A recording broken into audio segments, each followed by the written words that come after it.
and welcome back to the second hour of The Velocity of Now with your host, me, Thomas Sheridan, not Ra this time. Not every day you're called a fat bastard by an Egyptian god. But no, he's right, I should go on a diet. But anyway, that was, again, Taking the Michael by the Super Luckies, our second song. You're listening to The Velocity of Now with me, Thomas Sheridan. The website is www.thomassheridanarts.com. Thousands of pages, well, hundreds of pages of free and useful and interesting information, hundreds of hours of free video, including a full-length movie made by me and Mark Higginbotham down in Cork called The End of an Era, which can you please watch it because some muppet from, shall we say, a vested interest in Ireland PM'd me, said the film was stupid, it was badly made, and it wouldn't get 4,000 views in the history of its lifetime. I want to give that muppet a dose of reality and have it reach 8,000 views in the month of July, in its first month. So if you can actually go look for The End of an Era and just share it with your friends, watch it. No, don't just watch it for the sake of watching it. It's good stuff in there too that applies to all countries. And give us that 8,000 views. I think we'll get it. We're about 900 off, and it's about 10 days or so left in the month. So that go to thomassheridanarts.com and you get all that stuff there. Also links to my books, Puzzling People, The Labyrinth, the Psychopath, Defeat the Demons, Freedom from Consciousness Parasites in Psychopathic Society, and The Anvil of the Psyche, which I'll read a little section from later on.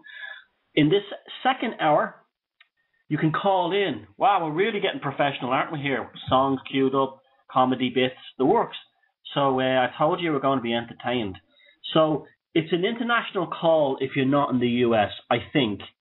And the number is 347-996-5515. 347-996-5515. So if you want to call in, ask me a question about psychopaths, ask me a question about music, talk about anything you want, tell me to go and shite or poke my home, you can do that at that number, 347-996-5515. I want to give a shout out to King Scribe, Joker Scribe. He's a YouTuber, he's an actual king, he's the regent of Merseyside, and he's decided to give myself and Robert Hare of the University of British Columbia a knighthood each for our work in bringing the issue and the understanding of psychopathology to the masses. So thank you very much, sire. I look forward to you doing whatever it takes to give me the knighthood. My Republican ancestors are probably rolling in their graves, but this I still thank you for it, and I look forward to receiving the knighthood at some point. Also, check out King Scribe, Joker Scribe's channel on YouTube. Again, I will put the links into the show page when it's uploaded tonight. He's got some interesting views and done in a funny and humorous way, but it's still kind of serious too, about psychopaths and stuff. He's watched a lot of my videos, read a lot of articles, he's looked online, and he's what I wanted everyone to be, to talk about psychopaths in a matter of fact every day, and he does it in a funny and humorous way. He often takes the piss out of a well-known other author, which, like he said, that's not trolling, that's called humor. And so King Scribe, Joker Scribe, I thank you, sire, for giving me the knighthood. So hopefully I don't end up like Terry Wogan. So, second hour, The Velocity of Now. That first hour when I was talking about the Savile thing and what happened last week, I was getting a bit upset again. So I decided to run that comedy bit on channeling, just to kind of calm things down. I'm not saying channeling isn't real. I guess on some level we all kind of channel in a way. We kind of channel art and music. Like songs and music and paintings, when I work on them, they just seem to come out of nowhere. They just seem to just fly into me out of nowhere. Same with other things. So, on a collective unconscious Jungian level, we all do kind of channel. No one is not a channeler, and no one is not a special channeler.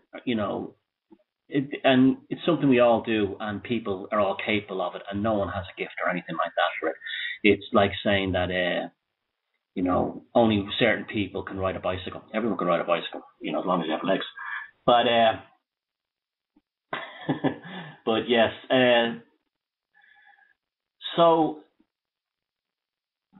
the second hour here, psychic integration. Psychic integration. I'm working on a book. I'm researching on a book at the moment that I'm actually working with mental health professionals here in Ireland and one in the UK.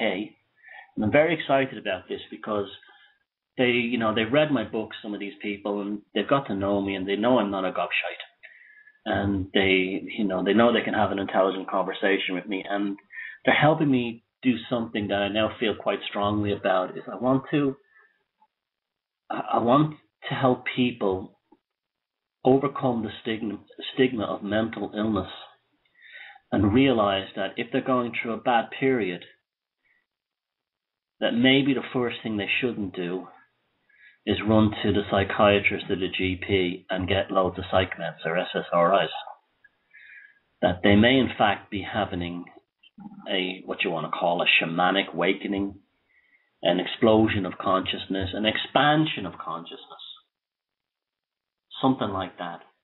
And because we live in an age where we look down on such things, we don't have serious discussions about them. Where currently the materialists and the rationalists have control of the world. I believe that these people are being done a disservice. Now, if they're having a shamanic shift in consciousness, how do I know? When you think about it, I don't know what your experience of consciousness is like, and I don't know what my experience of consciousness. You don't know what my experience of consciousness is like. These are very only things that we know. For all you know, I could have a completely different view of reality, and you could have a completely different view of reality than me. It's only this sort of consensus of conformity, and a lot of that is actually artificially imposed through education, that we actually see, experience, and believe the same things. Mirror neurons play an enormous part in this. They help us have empathy. Empathy is very different than what, New Agers think it is. Empathy doesn't mean having, feelings for others. Empathy means understanding certain social, behavioral, cultural, and psychological and emotional dynamics operating in groups. Compassion is what they're confusing that with. That's not the same thing, technically speaking. Now, empathy is a sort of an unspoken agreement between our cognitive functioning where we all understand each other. And then one day, some man or woman in their 30s who did all the things they were supposed to do, they went to school, they went to college, got their degree, got married, had the family, became the nice middle-class family in the suburbs, and he or she is walking down the street one day or sitting in the park or sitting in the living room, and suddenly something happens and everything seems super real.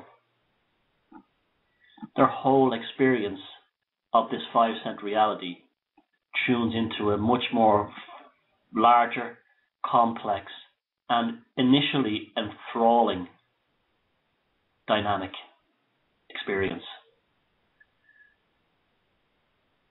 They haven't been given the skill sets to deal with it. Nobody in school told them that this would happen, even though it is a rather common experience. There are no TV shows about it. There's no one talking about it. And he or she has this experience on their own. There's an initial sense of euphoria, and then bang, the left brain and the doubts start kicking in. And what happens then is they go from the extreme high to an almighty crash into the materialist world. And they believe Well, they're at both states, that they're having a nervous breakdown, a chemical imbalance in their brain, or they're just going nuts, to use that term.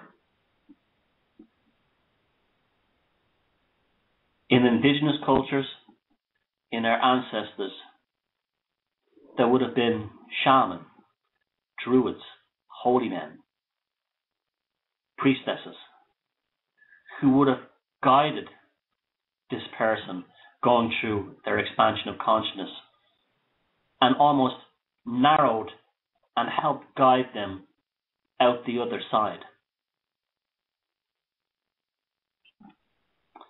These days, the shamans, the druids, the holy men have been replaced by GlaxoSmithKline, Pfizer, Eli Lilly, and all the other pharmaceutical witch doctors that, although in some extreme cases they may be needed, are today being handed out willy-nilly like M&Ms to anyone who isn't quote-unquote normal. There are several reasons for this. As I said, one, there is enormous ignorance. There's also a sense of terror on behalf of family members.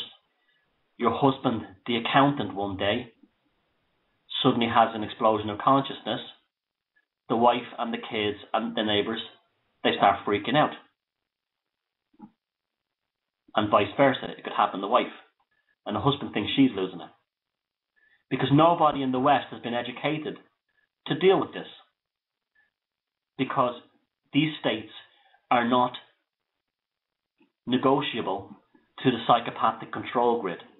The psychopathic control grid demands conformity, hierarchy, methodology, systems, processes, and above all else, obedience. And when someone has an expansion of consciousness, they're like a wild stallion who was unknowingly tamed to become a horse doing show jumping, and suddenly it's running wild and free again. It's no use to the ranch holder, so it must be brought back into the fold. The psychopathic control grid absolutely despises and detests individuality, nonconformity, free thinking. It hates it. It hates it with a passion. It electrocutes it. It medicates it. It lobotomizes it. It ridicules it. Because they know that an expansion of consciousness towards a collective evolutionary trust is about to take place on this planet. The signs are everywhere. If you can't see it, switch off the TV and give Simon Cowell a miss. Look around you. Things are different.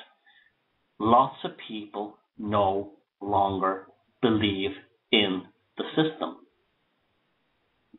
Lots of people no longer trust authority.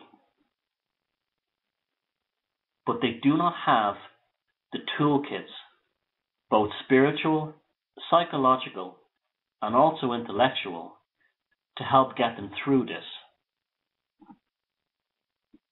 What they have is being bashed back into the conformist system or being discarded completely. I was watching the movie One Flew Over the Cuckoo's Nest there during the week. Now, this is why you should stop going to the cinema these days and paying for that CGI shite and get watching real films from the classic eras, especially Hollywood in the 1970s. That was the golden age of Hollywood, where they told great stories.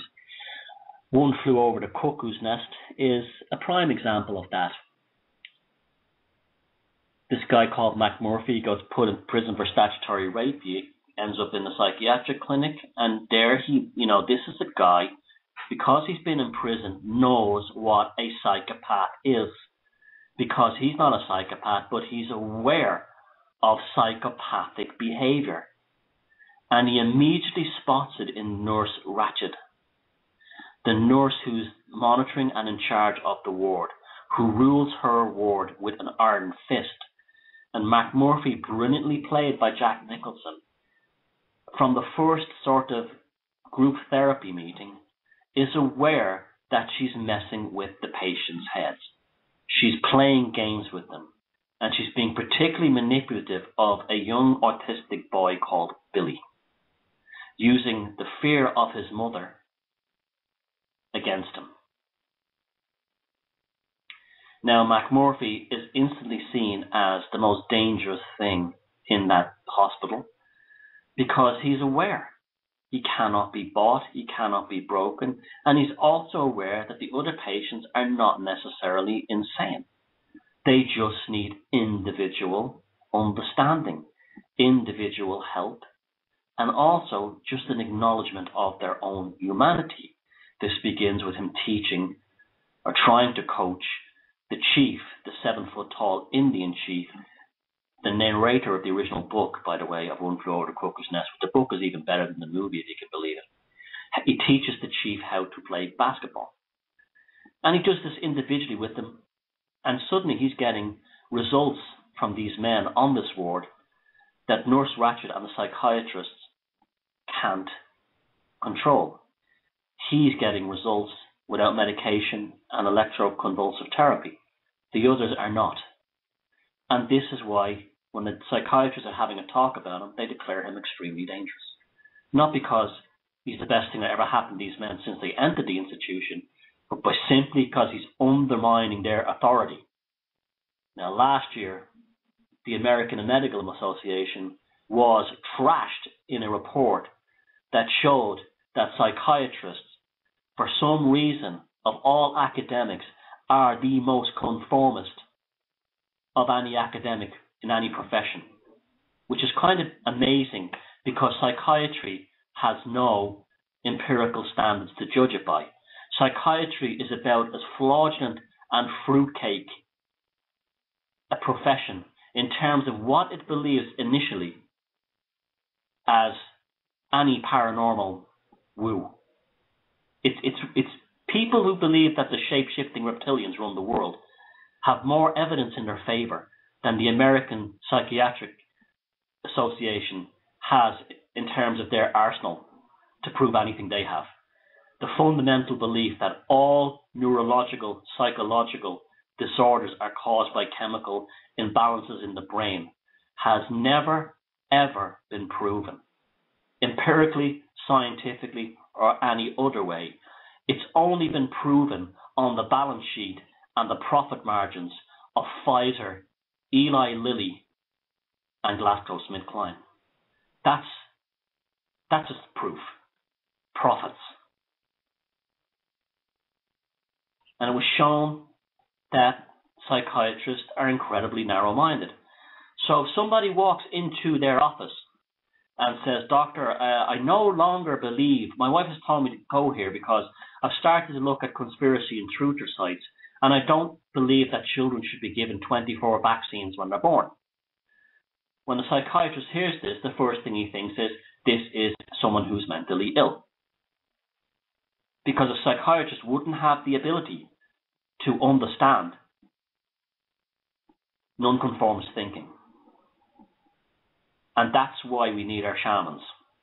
That's why we need a return to the shaman, the holy man and the holy woman, who can help guide people through this experience.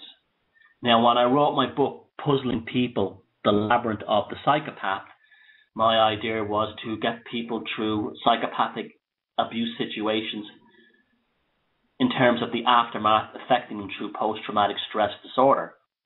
I think I was fairly successful in that, although if I was to do it again, I'd probably do it a little bit different. But in general, for the first time out, I was happy and pleased with how that turned out.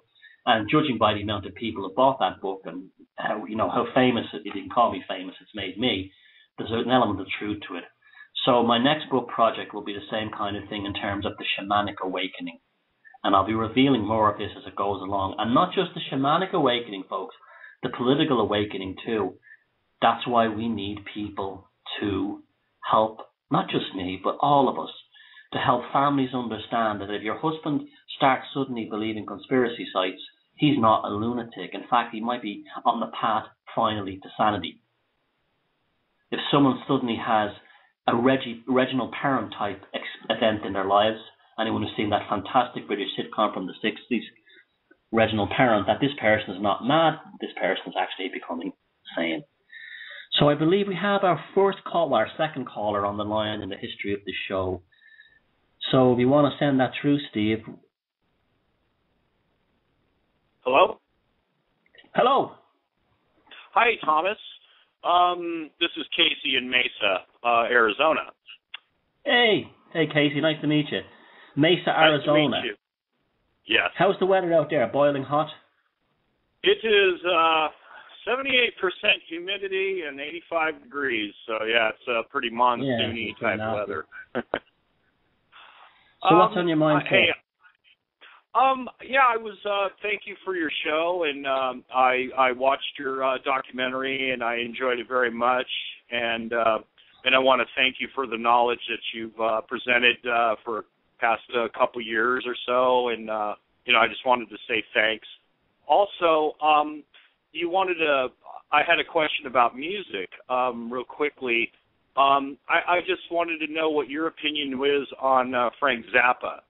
I don't have much battery life on my phone, so I'll take my call, or answer the question off the air if you don't mind. Okay, it's Casey, right? I'll take this off the air then. Thank you for that question. Frank Zappa. Okay. Well, I'll tell you something. Thanks. You're welcome, Casey. Thank you. Frank Zappa. Okay. I didn't know anything about Frank Zappa, I'm ashamed to say, until I was in my 30s. No, I was in my late 20s. I just heard the name, and I do remember that song that was a minor hit back in the 70s, Disco something, or Shake a Booty, or something like that it was called. And he seemed to me to be like a comedy musical act. And it wasn't until I saw a tribute to him after the man had died, even though I was sort of warming up to his music, and it dawned on me what an absolute genius the guy was. Not only was he intellectually brilliant, but he was very articulate, very well spoken. Now, he had done wacky stuff too, but who hasn't? There was the infamous incident.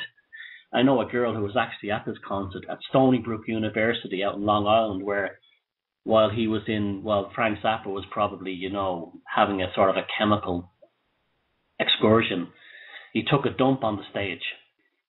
And he also gave his kids strange names. But, aside from that, we've all done wacky things. Anyone who says they're perfect is usually a psychopath. His music is fascinating to me. I'm amazed by his guitar playing. I'm amazed by the complexity of his guitar playing. I'm amazed by the structure of the songs. I'm amazed by the musicianship without having the wankery element. The man is superb. I have every intention of learning to enjoy, understand, and appreciate his records, because that was one of the problems with the punk rock era, that we were raised to believe that anyone over 30 was like a threat. That really came out of McLaren more than anything else, Malcolm McLaren. But yeah, Frank Zappa, there's some phenomenal interviews of him online. I remember he was the first person I ever saw on American TV to give it, to really give it up to Ronald Reagan. I mean, big time. And Frank Zappa, thumbs up on that one. Thumbs up on that. Oh, he never took drugs, by the way. I'm sorry. I've just been reminded here. He never took drugs. Dancing Fool was the title of the song. Thank you, Steve. He never took drugs. He just smoked and drank beer. Well, I don't smoke. I drink beer. So he's all right in my opinion.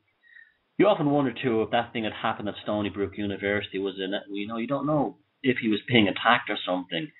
There were some very strange things, that went on in the music business in the 70s in America where, you look what happened to, what was his name? The guy who was found dead out by Joshua Tree, who had that song Love. Graham Parsons, I think his name was. And a few others like that. Some very interesting and amazing people seem to have a around the same time too. Very bizarre experiences. I often wonder about occult elements that may have been Graham Parsons, yeah, beautiful, beautiful voice that guy had, and occult elements within the music business at the time. You listen to Hotel California. What the hell is that about? The lyrics are very, very strange. They stab them with their steely knives, but they just can't kill the beast. And even the fact that Parsons was found dead out at Joshua Tree National Park, and then 10 or 15 years later, you two make the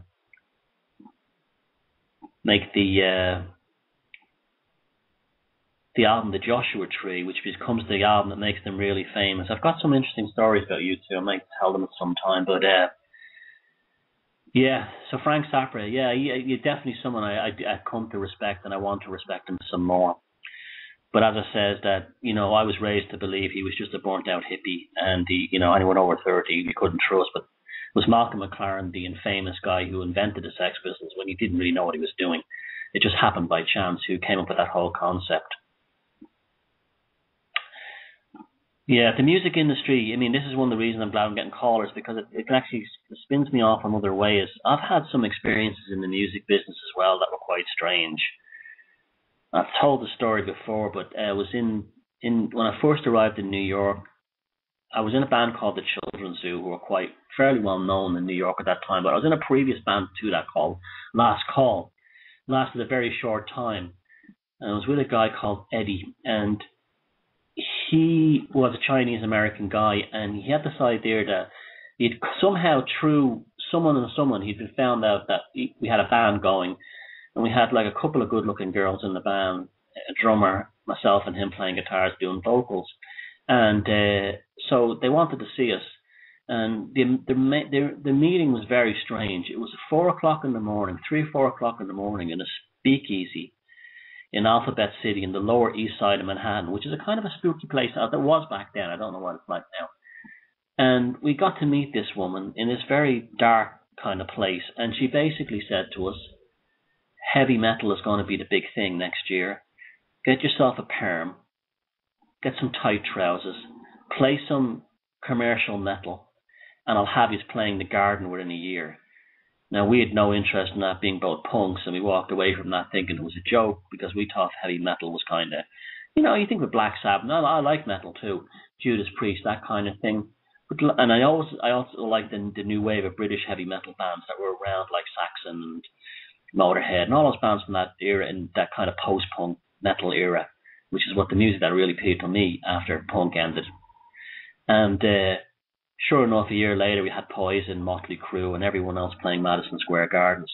So she was giving us an insight on how they were going to create the culture going forward. And it also introduced me that the music industry is heavily corrupted. Well, I don't know if it is now, but it was then. It was run by the mafia big time. I'm talking about the American mafia. They had a lot of power in how the rock, especially in America, how the rock business, because it brought in vast amounts of money.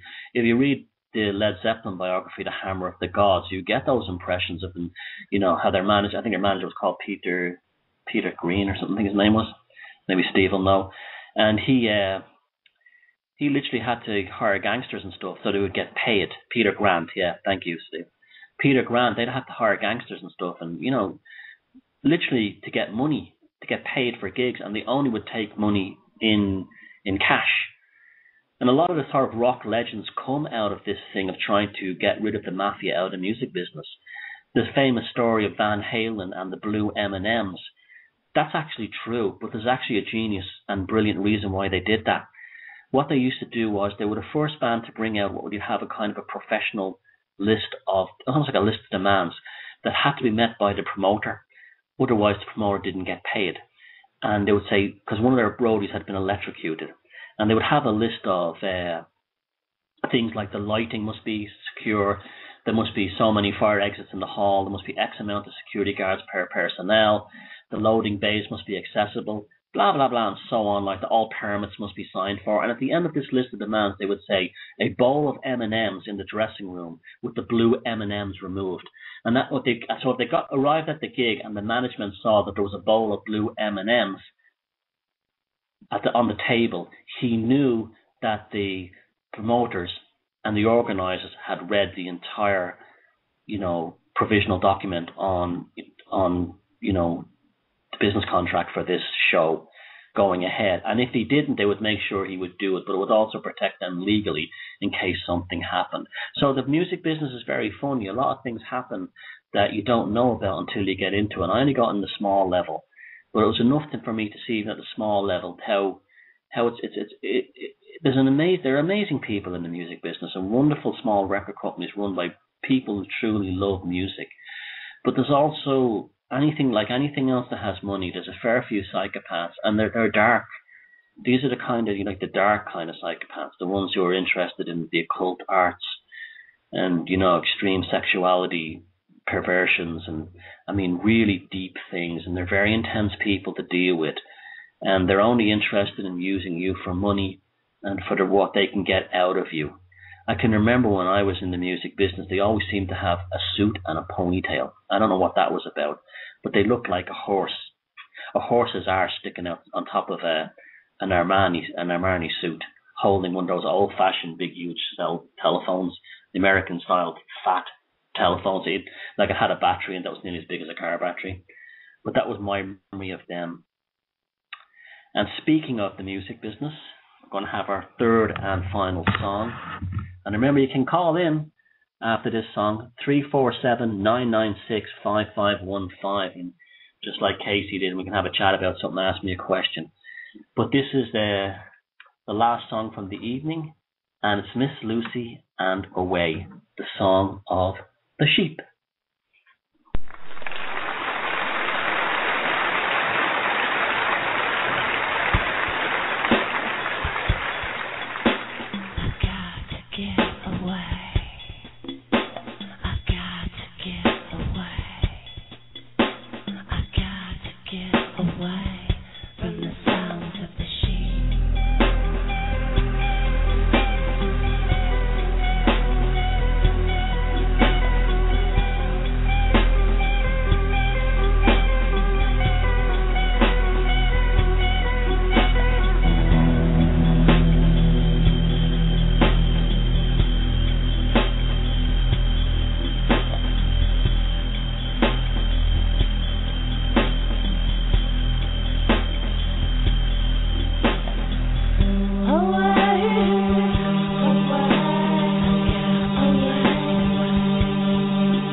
And that was Miss Lucy, Away, the Song of the Sheep.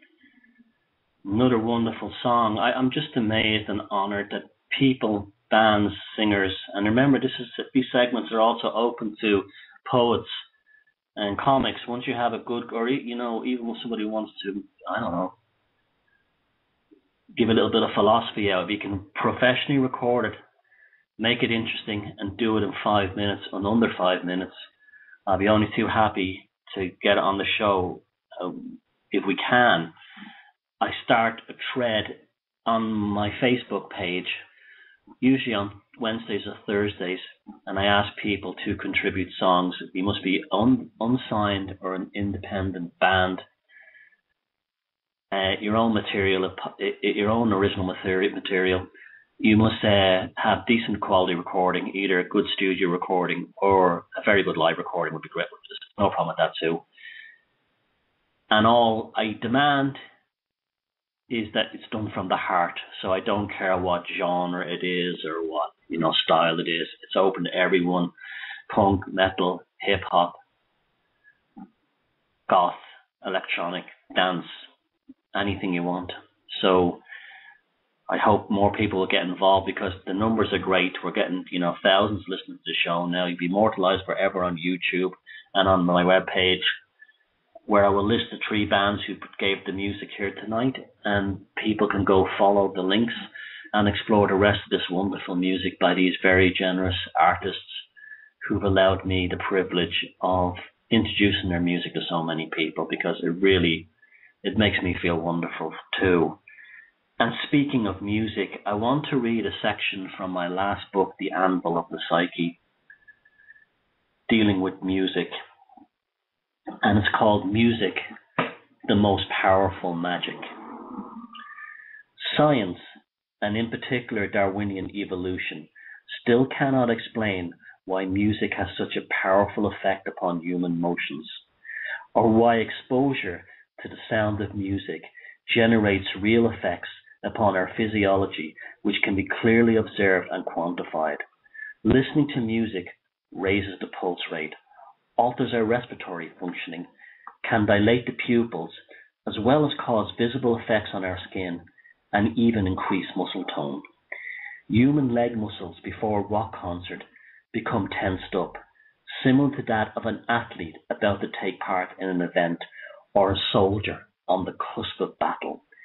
Young children cannot sing without moving their hands and feet in order to synchronize with the tempo of the beat, even when there is no beat.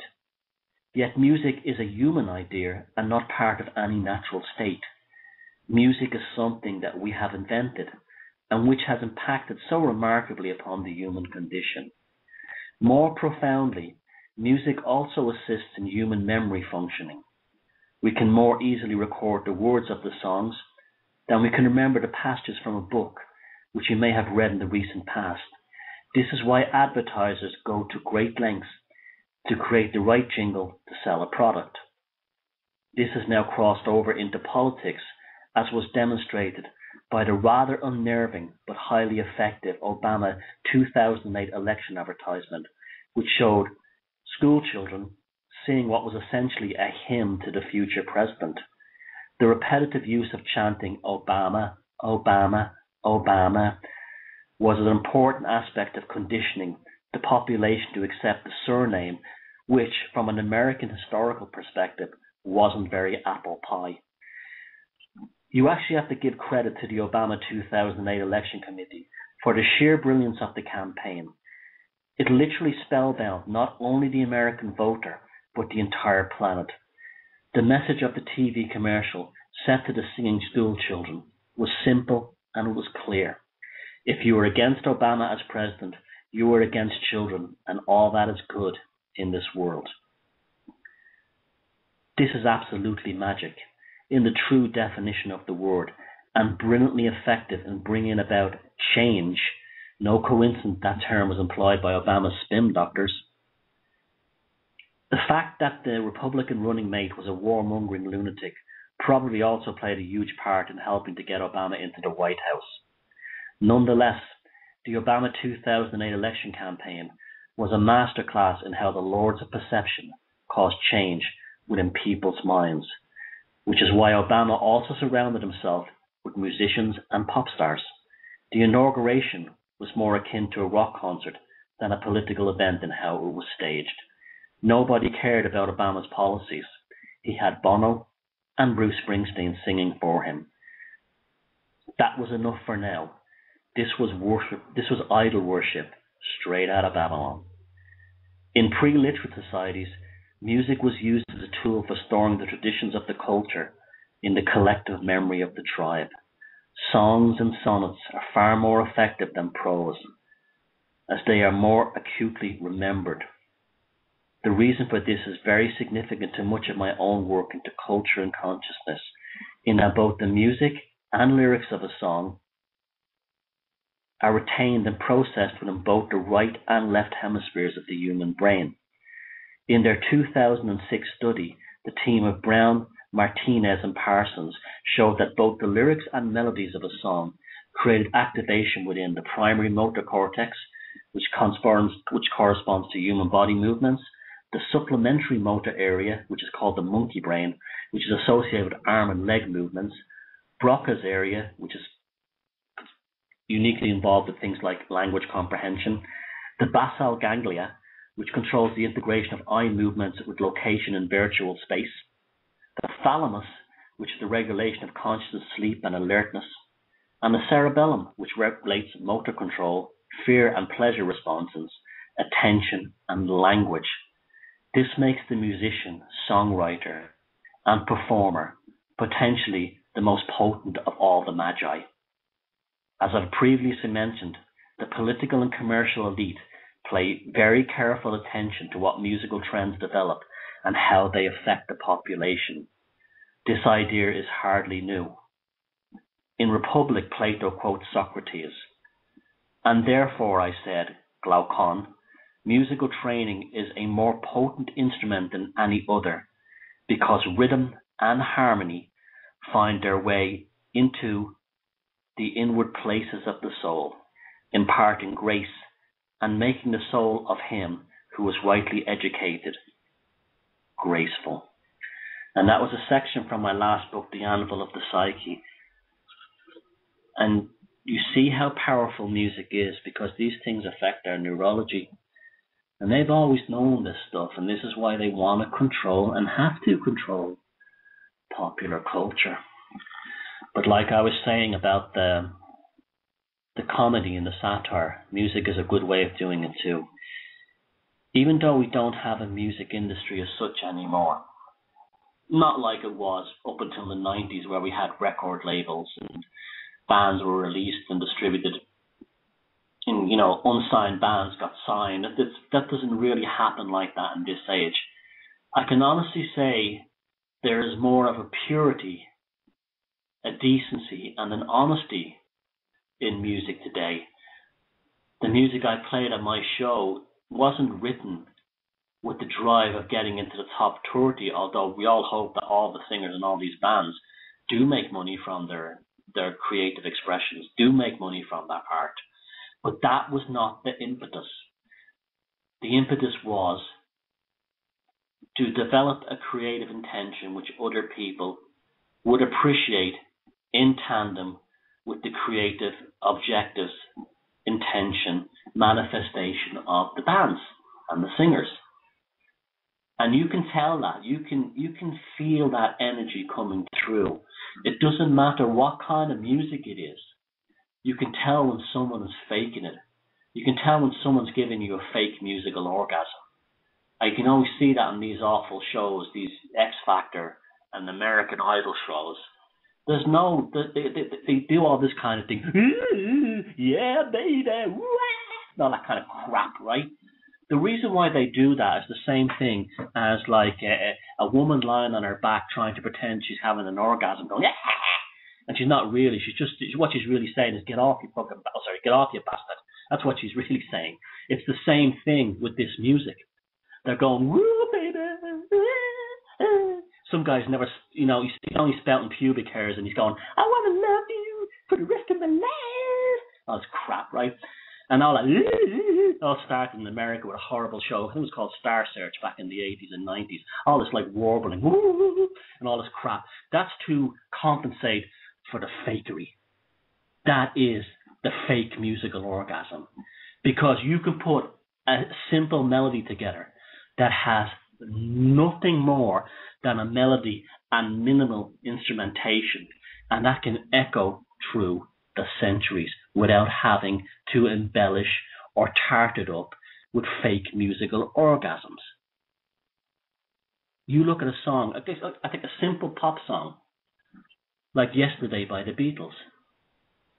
Why she had to go, I don't know. She wouldn't stay. That is ingrained in our DNA for that reason. In the same way Ace of Spades by Motorhead is ingrained, because they're not faking it. They're real. It's falling apart for them. If only I could make more and more people understand that we have them on the run. We have them on the run. But it's not a political thing. We're undermining them as what we are, as consciousness and cultural insurgents. And then they give us someone like Susan Boyle. I'm not against Susan Boyle. I'm sure she's a very nice woman and all that. I'm not against the lady. Good luck to her. I'm glad she had success. But the whole thing was staged. It was obviously staged. They picked her because she looked a certain way. She looked like everyone's granny or someone the woman who works in the bakery in town.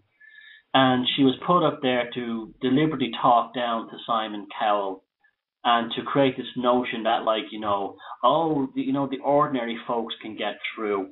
And that they do that every so often. The book, The Golden Bough, talks about the history of mysticism. It talks about the temporary kings, where people are given a brief period of fame and then they're slaughtered. And that's what happens. But it happens in a sinister way as well. I mean, the last sort of musical act mainstream that I actually felt any kind of affinity to was, I'm trying to think back now. What was the name of that woman? I'm having a sometimers moment. She wants to go to rehab. That woman that she died as a heroin overdose. Amy Winehouse. Sorry, I'm knackered. But Amy Winehouse, the records I heard from hers were the last ones I heard that were real. There was music there. And at the same time she was coming up what was that guy's name? The guy that was the heroin addict that was supposed to be the next big thing. Pete Doherty. The Libertines. And that was absolute rubbish. It's absolute shite. And yet this guy was being... I heard an Irish radio station compare him to Van Morrison, if you can believe it. And this guy couldn't even put two sentences together. The songs were all crap. And yet the record companies had made us believe that he was a genius. And yet Pete Doherty's he's still alive and Amy Winehouse is dead. That's the kind of world we live in, where some no-talent, junkie still has a career. And the last decent singer that really, affected me musically, she's dead. Joins the 27 Club. Here we go again. What's all that about? We don't know. But it all shows you how important controlling culture and music is to these people, these bastards. I wouldn't even call them people at this point. Because as I read in my book, The Anvil of the Psyche, I showed how music affects the consciousness at a very deep level. Why do you think advertising agencies pay enormous amounts of money to create jingles? Because we remember these jingles forever. Also, they would use melodies often based on classical tunes, like Beethoven's Ninth or the Pastoral Symphony. Lots of reworkings of Mozart pieces into jingles. I've noticed that a lot because they're so powerful. Mozart, being a Freemason and everything, was schooled in the esoteric sciences, and he was far more of an intelligent and a great man than that stupid film Amadeus made him seem. But they rewrite history. And speaking of rewriting history, a friend of mine from Scotland, a musician friend of mine, everything is nice and synchronistic tonight. He was a Baha'i, was telling me that as we're in the 10th anniversary of the murder of Dr. Kelly for not agreeing with the war criminals in the White House in 10 Downing Street, that he can recall having a conversation. I don't know if this is, don't quote me on this verbatim, but basically what he was told by this newspaper editor was that the secret services have copies of newspapers printed, ready to go. And these newspapers, in case they need to do damage control on a story, it could be the Daily Mail, the Daily Mirror, it could be any newspaper. But they're literally printed with different cover stories by the intelligence services in secret printing offices, and every country, every capital city has them, and every major city has them. And these will become, even though the editor of the newspaper will have signed off on a story, or signed off on the cover of a newspaper, a completely different one will hit the newsstands, because distribution is really where the power is. This is why it's very difficult to get a newspaper distributed. Very difficult, or a magazine. It's very much a closed shop. Very much a closed shop. It's like insurance. It's like it's in the know, nods, winks, and that kind of thing. Magazine and newspaper distribution is very heavily controlled, and it has been from the earliest newspapers from the Georgian period, about 200 odd years ago. And he said that the newspapers flooded said that Dr. David Kelly was a member of the Baha'i cult. An emphasis on the fact that he was a cult member, the Baha'i cult. And my friend called the newspaper editor, and the newspaper editor said that she did not believe that Baha'is were a cult and was not signed off on that cover. And there was a moment of revelation that alternative issues of this newspaper was actually flooded the UK calling Dr. Kelly a member of a cult, which is the kind of character assassination smear campaigns, things that psychopaths do. He was a member of the Baha'i religion. Now, people's religious beliefs, in my opinion, are their own business. I don't care if they believe that a car battery named Eric is their god. Good luck to them. Once they don't start imposing or running a pathological system based on their religion to attack their enemies, I don't care. They can worship what they want. So fake and bogus newspapers are printed. That's a conspiracy that's never really talked about. And that's probably been going on forever. There was also, I think it was Truman wasn't supposed to win the election after World War II in the United States, and newspapers were printed all over saying that Truman had lost the election. And suddenly he was the president, and the newspaper said, "Oh, it was a mistake. The media has never been free. It's always been controlled by these agents of change, and they work towards globalist agendas. They change things. They change history." Now, here's my personal conspiracy theory on this stuff. The last U2 album was called No Line on the Horizon. I had no intention of buying it because I used to like U2 years ago. I thought, up until War, they were a very good band, and I even liked The Unforgettable Fire. I thought that was quite an interesting album for them, a little bit sort of there was still something quite alternative going on there. Now, I don't know if I'm going bonkers or if I'm going insane, but I was standing in a store where I live and they were playing this first song from that album. And I was in there with another person, and Bono, distinctly to both of us, because we both looked at each other at the same time, with our jaws hanging open, shouted, "Get ready for the New World Order." I know what I heard. The other person knows what they heard. It came out very clearly. Then I went to play the song online on YouTube and look for other versions, and that line was not in the song. So either I was mad, and let's not discount that either. I misheard it, quite possible. But you don't forget a phrase like that said so clearly. I mean, you rarely mistake a phrase like that says so clearly. So if anyone wants to investigate that, because I do know that record companies do get a different mix of singles and records than what goes out on the air. Often they call it a broadcast mix in the old days because it had to be compressed into a certain bandwidth so it would be able to play over old transistor radios. Whether they still do it or not, I don't know. Whether they get they always seem to have these things that a song was leaked out before anyone heard it. You know, I've heard these stories like and even the last U2 album, Bono's so upset the new album has been leaked. You know, you often wonder what, I used to think they were just tacky publicity things. But now I'm starting to think there's something sinister going on there.